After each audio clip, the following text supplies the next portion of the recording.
Bonjour chers amis, bienvenue sur la chaîne Learn to Be Academy, apprends pour être toi. Notre partage du jour portera sur les chakras de la Terre.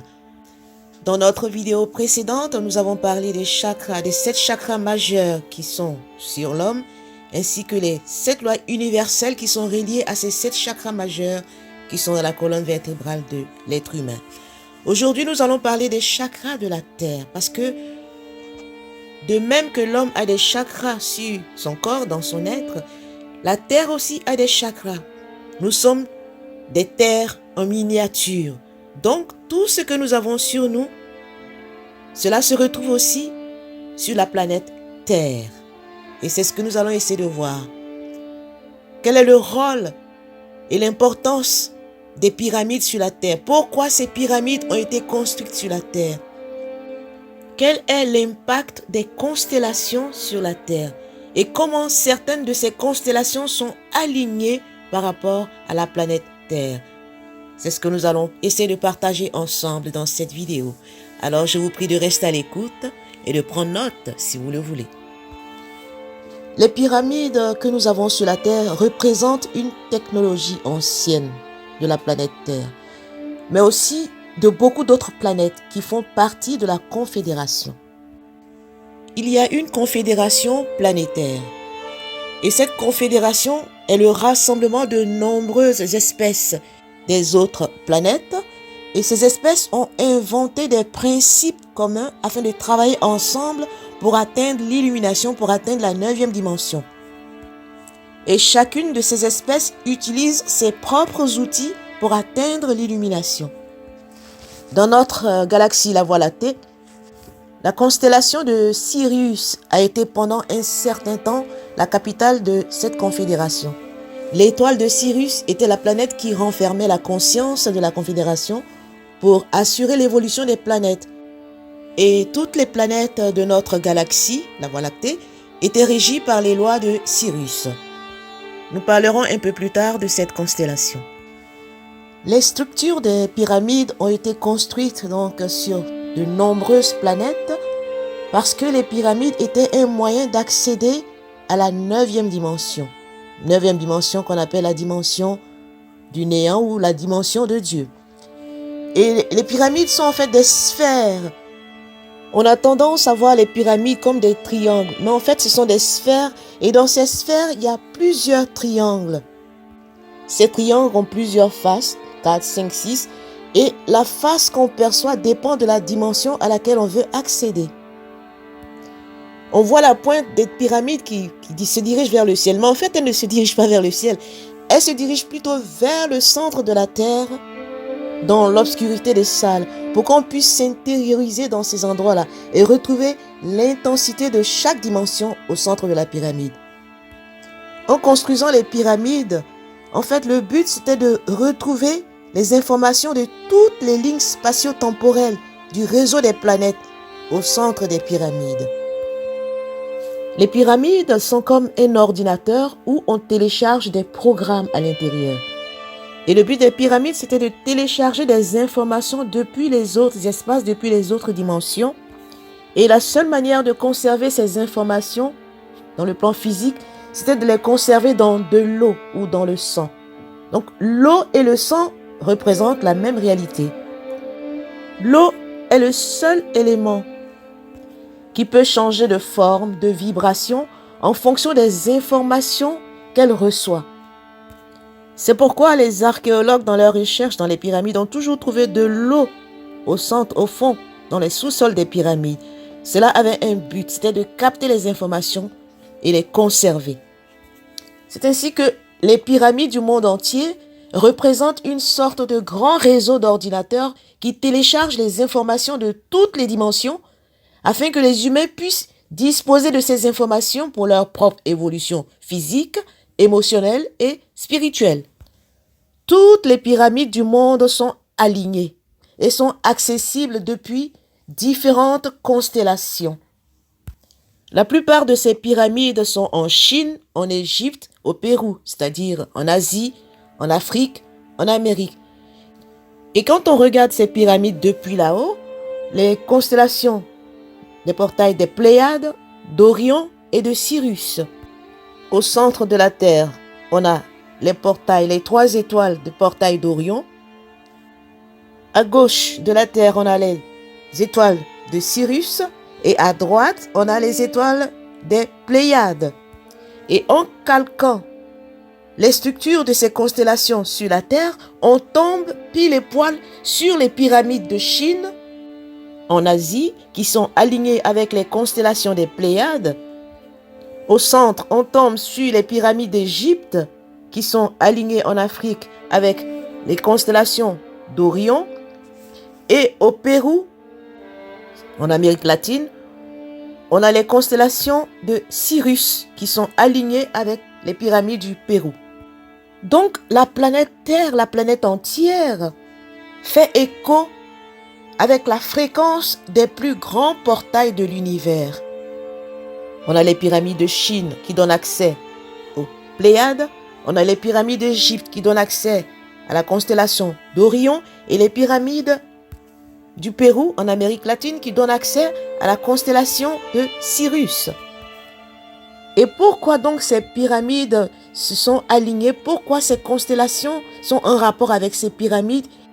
Ces pyramides se sont alignées pour que l'énergie du soleil puisse toujours atteindre la planète et puisse sans cesse se répandre à l'intérieur des pyramides pour activer tout le processus, pour activer la vie sur la Terre. Notre planète Terre est comme un vaisseau qui traverse le temps. Elle n'est pas vide, elle est vivante, elle est active et elle est nourrie en énergie par ces constellations qui sont alignées aux pyramides qui ont été construites par les anciens sur la Terre. Donc, les pyramides du monde entier sont les antennes, les structures des 9 dimensions qui peuvent nous faire traverser le temps, qui peuvent nous faire canaliser toute cette énergie du système solaire vers le cœur de la planète, afin que la planète elle-même puisse devenir une grande pyramide pour créer de nouvelles réalités dans les différents temps. Maintenant, nous allons voir comment tout a commencé pour que ces pyramides soient construites. L'ère glaciaire a débuté il y a 1 million d'années. Et cette ère glaciaire a recouvert l'Europe, l'Amérique, l'Asie et tous les océans du Sud. À cette époque, l'humanité commençait à prendre conscience de son existence en tant qu'espèce. Différentes espèces naissaient sur la Terre. C'est ainsi que la Confédération, dont on a parlé tout à l'heure, a compris que c'était nous, les humains, qui avions été choisis pour activer les mécanismes de la connaissance, de la réflexion sur la planète. Chaque espèce sur la Terre constitue une partie du corps de la planète. C'est ainsi que, venant des autres planètes, des autres dimensions, la Confédération, les êtres de la Confédération sont venus sur la planète Terre pour préparer l'humanité à prendre conscience d'elle-même et pour lui donner des outils afin qu'elle évolue plus vite qu'elle ne le faisait. Et les pyramides, donc, sont les outils, les structures et les technologies que les anciennes civilisations et les civilisations extraterrestres de cette planète utilisaient pour accéder à la dimension de Dieu, pour devenir des êtres créatifs connectés aux rêves, aux réalités de Dieu. Les premiers êtres venus sur cette terre depuis les étoiles étaient les êtres des planètes où il faisait très froid et on les appelait les Nemnir. Ils étaient très grands, c'était de véritables géants et ils résidaient sur la glace et vivaient à proximité des pôles afin de pouvoir supporter la chaleur de notre planète. Alors que les humains essayaient de survivre au froid, eux, ils vivaient au pôle, pôle nord, pôle sud, et dans les endroits les plus froids de la planète pour protéger la glace. C'est la première civilisation venant d'une autre galaxie, dans notre système, à apparaître sur la Terre pour enregistrer dans la glace les données concernant notre existence, notre mission ici sur la Terre. Au début des civilisations, on savait que le seul élément capable de garder les informations était l'eau. C'est le seul élément qui peut garder les infos à travers le temps, l'espace et ne jamais les changer. Et donc, les Nemnir ont conservé toutes les informations dans l'eau et le meilleur moyen de transmettre ces informations à la planète était de les faire passer par la glace. C'est pourquoi les Nemnir sont venus sur la Terre pour transmettre les connaissances de toutes les civilisations afin que les hommes puissent boire cette eau, intégrer les informations et prendre conscience de leur but sur la planète Terre. Le pôle Nord et le pôle Sud sont donc devenus des sortes de bibliothèques de la planète. Ce sont des endroits qui gardaient une trace de tout ce qu'on avait fait dans le passé et de tout ce qu'on allait devenir en tant qu'espèce sur la planète Terre, mais aussi en tant qu'être vivant dans l'univers. Les Nemnir ont donc fait naître une sorte de civilisation dans les pôles grâce à laquelle ils pouvaient protéger l'humanité des autres espèces qui possédaient des niveaux de conscience différents des humains. Ils ont ainsi transmis à l'humanité l'ADN appelé aujourd'hui Homo sapiens sapiens. Et à cette époque, l'évolution de l'humanité a commencé à s'accélérer. De la chasse-cueillette, les hommes sont passés à d'autres modes de vie tels que l'agriculture. Les Nemnir étaient les agriculteurs de la galaxie. Ils savaient comment stocker les graines de l'ADN. Ils ont ensuite montré comment stocker les graines des plantes pour survivre pendant cette ère glaciaire. Après les Nemnir, sont venues d'autres civilisations des autres planètes du ciel qui ont voulu nous féconder non seulement à l'intérieur de nous, mais aussi à l'extérieur. Elles nous ont transmis des outils, mais aussi des mots pour nous comprendre. Ce fut l'apparition des langues pour que les humains puissent communiquer les uns avec les autres, mais aussi avec le ciel. Après les Nemnir, lorsque l'ère glaciaire a pris fin, il y a eu une grande chaleur, il y a 500 000 ans. Alors, une autre espèce est apparue sur la Terre pour venir guider l'humanité, pour venir enseigner l'humanité. Ce sont les Sophirs. Ils sont apparus au Moyen-Orient. Ils étaient comme des humains, mais ils avaient une apparence de serpent, une apparence reptilienne. C'est ce qu'on appelait les reptiliens. Les reptiliens sont les premiers êtres à être apparus sur notre Terre parce qu'ils pouvaient s'adapter à tous les environnements. Ils sont apparus dans les endroits les plus chauds du monde, comme l'Afrique, le Moyen-Orient, l'Amérique centrale, en Australie et dans toute la région du sud-est de l'Asie. Les reptiliens ont été les premiers à parcourir toute la planète à la recherche d'êtres qui pouvaient perpétuer les informations du serpent et se sont rendus compte que les seuls êtres pouvant comprendre ces informations étaient les femmes. Donc les femmes ont donc été les premières à comprendre, à prendre connaissance de toutes les informations de l'univers et à devenir les alchimistes. Ces reptiliens ont appris aussi à ces premières prêtresses de l'humanité à transformer la réalité à partir des graines des plantes et à devenir des chamans. Les femmes ont été les premières chamanes du monde et le serpent leur a appris à le devenir. Ensuite, les femmes ont appris aux hommes à comprendre le monde. Puis plus tard, les hommes ont fini par diriger le monde à partir des informations que les informations du serpent que les femmes leur avaient transmises. C'est de là qu'est venue la mythologie du serpent du jardin d'Éden, la tentation d'Adam et Ève. C'est de là que vient cette histoire. Et c'est ainsi que le serpent est le premier symbole que tous les hommes ont commencé à honorer dans l'histoire de l'humanité. C'est parce qu'ils ont vu les sophirs descendre du ciel comme des dieux et leur transmettre le savoir du serpent. Les civilisations anciennes avaient compris que ce serpent s'étendait tout autour du globe. Ce qui va nous amener maintenant à parler des chakras de la planète Terre que j'avais mentionné au début de cette vidéo. En regardant de très près la structure de la planète Terre, on peut voir ce serpent. Il s'étend le long des plus hautes montagnes et symbolise la moelle épinière. Lorsqu'on prend le corps de l'homme, les chakras sont le long de sa moelle épinière. De même, ce serpent est tout autour de la planète et représente la moelle épinière de la planète. Ce serpent représente la Kundalini de toute la planète Terre. Et les humains ont suivi le parcours du serpent pour comprendre les informations du monde entier. Ces informations des sophirs, qu'on appelle aussi les reptiliens, ont d'abord été transmises en Anatolie, en Turquie. C'est là qu'apparaît la tête du serpent. C'est au niveau de la tête du serpent que les informations concernant la manière de survivre sur la planète ont été transférées. C'est là, au cœur de l'Anatolie, c'est-à-dire en Turquie, qu'ils ont bâti un endroit où l'on pouvait voir l'œil du serpent.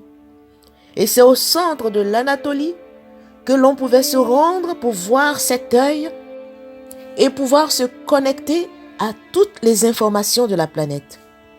Cette région de l'Anatolie était la plus importante, l'une des plus importantes au monde, où on pouvait intégrer la connaissance des sophirs et de l'humanité. Quand on suit le parcours de ce serpent qui englobe la planète, la glande pinéale s'étend sur le mont Ararat, à la frontière de l'Arménie. Dans cette région, toutes les informations du Caucase regroupaient les informations de la connaissance même de l'âme du serpent. Quand on continue le parcours, plus loin, on a l'Iran, c'est-à-dire en Perse, où on trouve le cœur du serpent. La Perse, qui est aujourd'hui l'Iran, le Pakistan et l'Afghanistan représentent le cœur du serpent. C'est l'endroit où les prochaines civilisations à venir activeront le noyau du serpent. De nombreux peuples venant de différents endroits de la planète se dirigent maintenant vers le cœur du serpent et non plus vers la tête et la queue du serpent. C'est pourquoi la région du Golfe Persique est une région très importante, très stratégique, où il y a des guerres à n'en plus finir. Israël, Iran, Irak, etc. Toute cette région-là, où il y a tout le temps le feu, c'est là où se trouve le cœur du serpent. Ensuite, nous avons le plexus du serpent qui se trouve au Tibet, dans le désert du Taklamakan. C'est dans cette région que l'humanité a appris à vivre d'elle-même. Plus loin, on a le chakra racine qui se trouve en Sibérie, dans le lac Baïkal, dans la région qui s'étend jusqu'à la Tchécoslovaquie. Ensuite, nous avons le chakra sacré de la planète qui part de l'Alaska, en Amérique latine, et finit dans la cordillère des Andes, dans le sud de l'Argentine et du Chili, où on trouve la queue du serpent qui fait partie de la Kundalini.